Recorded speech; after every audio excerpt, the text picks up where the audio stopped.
25 کروڑ ہیں اور 25 کروڑ کے 25 کروڑ لوگ. میں نے عرض کیا تھا کہ پہلی بات تو ہم مسلمان نہیں ہیں, ہم اہل حدیث ہیں, ہم سنی ہیں, ہم شیعہ ہیں, ہم دیوبند ہیں, ہم کچھ نہ کچھ ہیں لیکن مسلمان نہیں ہیں.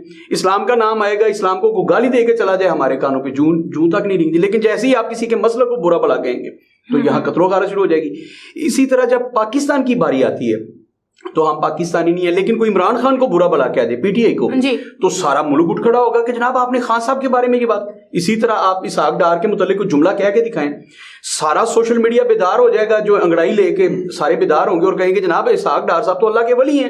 آج شہباز شریف صاحب نے جو بات کی ہے نا وہ میرے ہنسنے کا سبب بن گئی, بڑی مدت کے بعد ہنسی. شہباز شریف صاحب فرماتے ہیں کہ جناب اسحاق ڈار صاحب انتہائی قابل آدمی ہیں اور انتہائی ایماندار شخص ہیں. یہ کس کے بارے میں کہہ رہے ہیں؟ وہ بندہ جو چوری کر کے اس ملک پہ گیا اور جو مفرور ہو کے گیا, اس کے بارے میں فرما رہے ہیں انتہائی ایماندار آدمی ہے. تو اگر ایمانداری کا کرائٹیریا یہی ہے تو الامان الحفیظ. اچھا میں عرض کر رہا تھا میرے ایشوز جو ہیں اس وقت, سبزیوں کے ریٹ جو ہیں وہ نیچے نہیں آ رہے.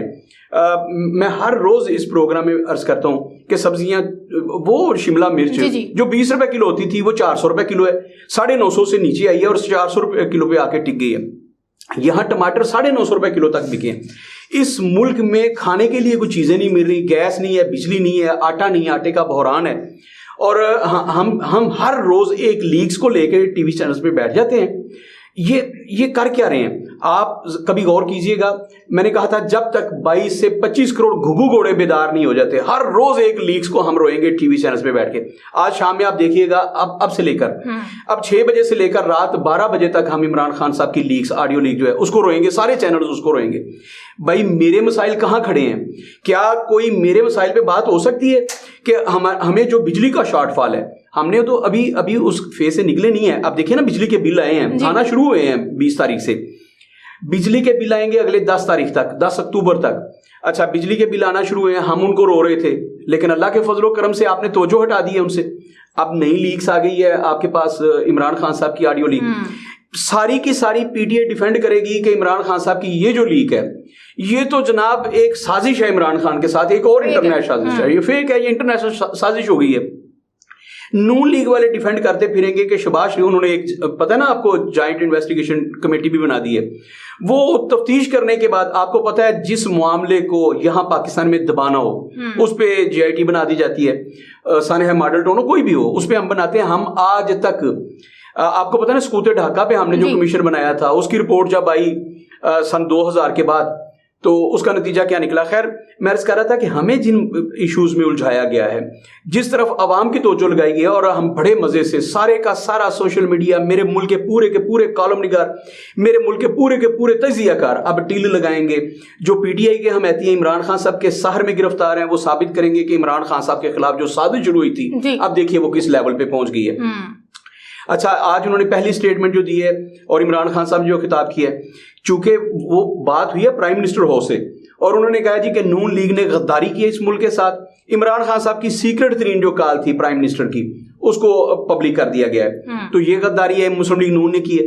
اچھا جو کچھ بھی ہو رہا ہے آپ غور کیجئے گا کہ جس پچ پہ آپ کھیل رہے ہیں, جس گراؤنڈ میں آپ کھیل رہے ہیں اور جن ایشوز پر آپ کھیل رہے ہیں, کیا پبلک کا اس سے کوئی لینا دینا ہے؟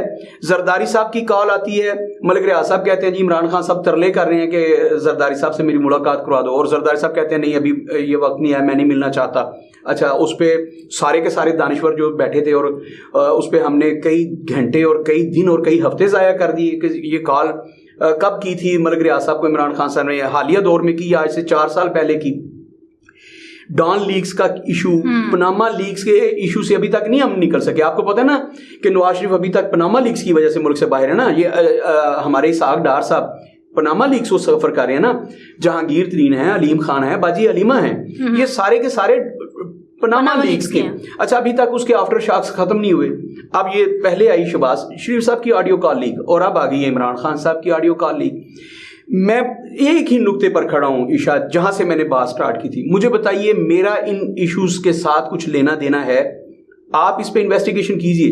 ٹی وی کے جتنے بھی دانشور ہیں آج دیکھیں نا, ہم لوگ ناز برداریاں میں ہمارا تو ایشو ہی ہے کہ ہم پبلک ایشوز پر بات کریں گے, ہمیں اسے کوئی سروکار نہیں, ہم کسی کے ترجمان نہیں ہے کہ عمران خان کو بچاتے پھریں یا نون لیگ کو لتاڑتے پھریں, ہمیں اسے کیا لینا دینا. لیکن کیا آپ کو نہیں لگتا پارٹیز کو سائڈ پہ کر کے پرائم منسٹر ہاؤس سے اس طرح کی لیکس ہوں، چاہے وہ ملکی، معاشی یا سیاسی لحاظ سے کسی قسم کے بھی گفت و شنید کریں جو پاکستان کے لیے پرائیویٹ ہے، تو اس طرح کی لیکس کیا نقصان دہ نہیں ہے پاکستان کے؟ انتہائی نقصان دہ. لیکن آپ عشاء، میں عرض کرتا ہوں، اس پہ ہم نے پہلے بھی بات کی تھی. میں کہتا تھا کہ یہ قوم کے ساتھ غداری ہو رہی ہے. لیکن عشاء سنیے، اگر یہ لیکس آپ کے سامنے نہ آئے تو آپ کو کیسے پتا چلے گا کہ یہ کر کیا رہے ہیں ہمارے ساتھ؟ غور کیجئے کہ یہ خدا کی ایک نعمت نہیں ہے جیسے ہے، یہ اس ملک کے ساتھ، اس آئین کے ساتھ کھلواڑ ہے جی. میں تو کہتا ہوں. لیکن اگر یہ لیک سامنے نہ آئے، اچھا عمران خان صاحب نے ایک خط لہرایا، انہوں نے کہا کہ میرے خلاف سازش ہوگی اور امریکہ نے کی اور پورا ملک اور اس میں ہماری ساری کی ساری آرمی اس میں ملوث ہے، سارے ادارے اس میں ملوث ہیں. اب وہ لیک آنے کے بعد جو عمران خان صاحب، اس کے بعد ثابت نہیں ہو گیا کہ اس قوم کے ساتھ کیا ہو رہا ہے. عشاء میں بار بار عرض کروں گا، ان لوگوں کا تعین بہت ضروری ہے. اس کے کلابے مل گئے، آج انہوں نے کہہ دیا جی ہمیں پتہ چل گیا کس نے کیا، جاتی عمرہ سے وہ بندہ پکڑا گیا وغیرہ وغیرہ وغیرہ، جس نے شباز شریف کی لیکس لی ہیں. اچھا مجھے اس سے کوئی کنسرن نہیں ہے کہ وہ بندہ جو ہے باہر نکلتا ہے، وہ لیکس والا پکڑا جاتا ہے، پھر اس کو سزائے موت ہوتی ہے یا وہ بھی کسی محکمے کا مشیر یا وزیر بنا دیا جاتا ہے. ہمارے ملک میں یہ بھی ہے نا کہ اس بندے کو سزا ہونے کی بجائے وہ مشیر بھی بن سکتا ہے اللہ کے فضل و کرم سے، اسے کوئی اہم وزارت مل سکتی ہے، اسے کسی کمیشن کا چیئرمین بنایا جا سکتا ہے. اور ہو سکتا ہے جس نے یہ ان کو لیک کی ہے وہ اگلا چیف الیکشن کمشنر بھی ہو، کوئی پتہ نہیں ہے، وہ چیئرمین نیب بھی لگ سکتا ہے، ہمیں تو پتہ ہی نہیں ہے. لہٰذا آپ احتیاط سے اس کے بارے میں بات کیجئے گا. اس کو بلیک میلر نہیں کہنا آپ نے، پتہ ہی نہیں ہے وہ کل کو ملک کا صدر بن جائے اس ملک کا. عارف الوی صاحب کے بعد وہ جس نے لیکس کی ہیں یا جس نے ان کی کالز ہیک کی ہیں، ہو سکتا ہے اس ملک کا آنے والا پریزیڈنٹ ہو. تو خیر سینٹ کا چیئرمین ہو، کچھ بھی بن سکتا ہے، وہ اس ملک میں کچھ بھی ہو سکتا ہے. یہاں پہ جو سب سے بڑا کریمنل ہے وہ واپس آ کے اپنے عہدے پہ بحال ہو سکتا ہے، تو کچھ بھی ہو سکتا ہے اس ملک میں. خیر عشاء میں عرض کر رہا تھا کہ پبلک کے جو ایشوز ہیں وہ وہیں پہ سٹینڈ کر رہے ہیں. ہمیں آنے والے وقت میں جن چیلنجز کا سامنا ہے جس کا میں نے ذکر کیا، پہلی بات تو ہمارے یہاں ایجوکیشن جو ہے اس کو دیکھنا بہت ضروری ہے. ہم اتنی پستی کی طرف جا رہے ہیں کہ اب آنے والے وقت میں ایک کانسٹیبل نہیں آپ کو ایسا ملے گا جو اس ملک کو چلا سکے. نااہل ترین لوگ اس ملک کی بھاگ دوڑ سنبھالنے والے ہیں. اس کے بعد آپ کے ملک میں کھانے پینے کی اشیاء کی ایسی قلت پیدا ہونے والی ہے کہ الامان الفیظ آپ کو چیزیں اس قیمت پر بھی نہیں ملیں گی جس قیمت پر آپ مل رہی ہیں. اور میں بات کر رہا تھا کہ ایران نے ابھی ہمیں گیس کے شدید قلت کا سامنا ہوگا نومبر سے، اور دسمبر میں تو سرے سے نہیں ملے گی. اچھا ایران نے آپ کے گھر تک پائپ لائن بچھا دی، اس نے کہا کہ گیس مجھ سے لے اور جتنی مرضی ایندھن آپ ضائع کر دیں، جتنی مرضی گیس لائیں. امریکہ بہادر نے کہا یہ ہے اس ملک کے خلاف سازش امریکہ کی. اس پہ کیوں نہیں بات ہو رہی؟ ایک سائفر کو لے کر آپ اس پہ سازش کر رہے ہیں اور پوری قوم کا ٹائم ضائع کر رہے ہیں. عشاء ایران نے آپ کو کہا کہ آپ ہم سے گیس لیں اور استعمال کریں جتنی مرضی کریں، اس پہ کوئی بات نہیں ہو رہی. کوئی ٹی وی چینل اس پہ بات نہیں کر رہا کیونکہ سارے ٹی وی چینلز کو پیسے ملتے ہیں کہ آپ نے اس پہ بات نہیں کرنی. عشاء اس ملک کو ایران نے کہا کہ میں 15 روپے لیٹر پیٹرول دیتا ہوں، آپ کے گھر پہنچ دیتے ہیں 15 روپے لیٹر. اگر اس ملک میں آپ کو پتا ہے نا یہاں منرل واٹر جو ہے وہ بھی 15 روپے لیٹر نہیں ہے، وہ بھی شاید 40-50 روپے لیٹر ہے. اچھا انہوں نے کہا کہ ہم آپ کو 15 روپے لیٹر پیٹرول دیتے ہیں. مجھے بتاؤ وہ پانی سے سستا نہیں ہو گیا؟ جو محاورہ ہوتا تھا کہ بھائی یہاں تیل جو ہے وہ پانی سے سستا ہے، ہم نے ایران سے نہیں لیا کیونکہ امریکہ بہادر نے منع کر دیا کہ خبردار ایران سے آپ کسی قسم کی تجارت نہیں کریں گے. ایران سے جو ٹماٹر آئے تھے وہ کون لوگ تھے جنہوں نے مذہب کی آڑ لے کر وہ ایرانی ٹماٹر جو تھے سڑکوں پہ سارے کے سارے پھینک دیے تھے. انہوں نے کہا تھا کہ یہ شیعہ ٹماٹر ہیں، ہم اس ملک میں شیعہ ٹماٹر داخل نہیں ہونے دیں گے. تو عشاء میرے قوم کا ایشو یہ ہے، اگر مجھے 2 روپے کلو ٹماٹر مل رہے ہیں ویسے 10 روپے کلو مل رہے ہیں، پتہ ہے نا ایران کے بعد ایران کے ٹماٹر آنے کے بعد ایسے ٹماٹر پھر نیچے آئے ہیں. اب وہی ٹماٹر جو 95 روپے کلو چلے گئے تھے اب وہی ٹماٹر 20 روپے کلو مل رہے ہیں، 25 روپے کلو مل رہے ہیں. خیر میں عرض کر رہا ہوں وہی پیاز جو مل ہی نہیں رہا تھا اب وہ 100 روپے کا 3 کلو پیاز مل رہا ہے. تو وہ کافر پیاز ہے جو 100 روپے کا 300 کلو مل رہا ہے نا، وہ کافر پیاز ہے، وہ ایرانی پیاز ہے. تو ہمیں کافر پیٹرول استعمال کرنے کی اجازت نہیں ہے. شیعہ کافر شیعہ اور شیعہ پیٹرول ہے یہ استعمال کرنے کی اجازت، شیعہ گیس استعمال کرنے کی اجازت نہیں ہے کیونکہ وہ آپ کو مفت پڑنی تھی اور بے پناہ ہونی تھی. میرے ملک کا ایشو یہ ہے، اس پہ ڈبیٹ کب شروع ہوگی؟ ہم کب تک ان لیگز کے ارد گرد گھومتے رہیں گے؟ میرے پیروں میں کب تک اس کی بیڑیاں پڑی رہیں گی؟ میری زبان پر کب تک لیگز کے چھالے پڑے رہیں گے؟ مجھے تو سمجھ نہیں آ رہی. میری سوچوں کے ارد گرد صرف لیگز ہیں. یہ ظلم کی انتہا ہے. اور میں آخر میں جیسے میں ایک میسیج دیا کرتا ہوں اپنے پروگرام میں پاکستانی قوم سے ایک التجا کروں گا، خدا کا واسطہ ہے آپ میرے جڑے ہوئے ہاتھ دیکھیے، آپ ان چکروں سے نکلیے. عمران خان صاحب کے بارے میں نے پہلے دن کہا تھا کہ یہ اپنے جتنے بھی لوگ ہیں یہ اپنے اقتدار کو طول دینے کے لیے اور اپنے اقتدار بچانے کے لیے آپ کو کوئی نہ کوئی ایشو دیتے ہیں کہ آپ اس پہ لگے رہیں۔ عمران خان صاحب اس قوم کا وقت ضائع کر رہے ہیں، وہ جو جلسے کر رہے تھے، گھر گھر جا رہے تھے، پورے ملک میں انہوں نے کمپین کی، وہ قوم کا وقت ضائع کر رہے تھے۔ شہباز شریف صاحب جو کریں گے، پہلے انہوں نے جو میں نے کہا تھا لانگ مارچ کیا مہنگائی کے نام پہ، اور مہنگائی انہوں نے کی، یہ قوم کا وقت ضائع کرتے ہیں۔ آپ ان چکروں سے نکلے، خدا کا واسطہ ہے اپنے ایشوز کے لیے آواز اٹھائیں۔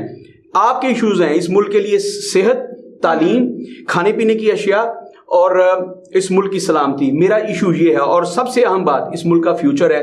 آپ کا نظام تعلیم بری طرح بیٹھ گیا، خدا کے لیے اس پہ کوئی کمیشن بنائیں، اس پہ سوچیں کہ اس ملک کے ساتھ یہ سازش کیسے ہوئی ہے، اس کا سائفر کہاں سے جاری ہوا کہ اس ملک کو اندھیروں میں دھکیلنا ہے، جہالت کے اندھیروں میں دھکیلنا ہے، ان لوگوں کو پڑھنے لکھنے نہیں دینا، ان کو آپ نے موبائل پہ لگا دینا ہے، ان کے خلاف سازش کیجئے کہ یہ لوگ اگلے 15 سال کے بعد، 15 سال میں نے زیادہ بتا دیے، عشاء 5 سال کے بعد اس ملک کو چلانے کے لیے آپ کو ڈی سی سے لے کر اے ایس پی تک کوئی بندہ اس قابل نہیں ملے گا، وہ لوگ نہیں ملیں گے۔ پھر آپ سفارشی لوگوں کو بھرتی کیا کریں؟ یہ ایم این اے کا بیٹا تھا اس لیے اے ایس پی آ گیا، یہ ایم پی اے کا بھانجا تھا اس لیے یہ اسسٹنٹ کمشنر آ گیا۔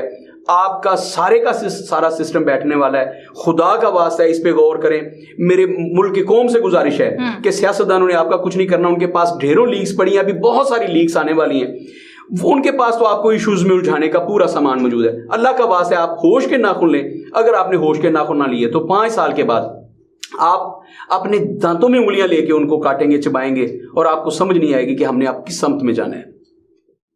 جی ناظرین، آپ نے ہمارے سینئر تجزیہ کار کی گفتگو سنی، امید ہے آپ کو آپ کے بہت سے سوالات کے جوابات مل گئے ہوں گے۔ اسی کے ساتھ اپنی میزبانی شہرمان کو اجازت دیجیے، اللہ حافظ۔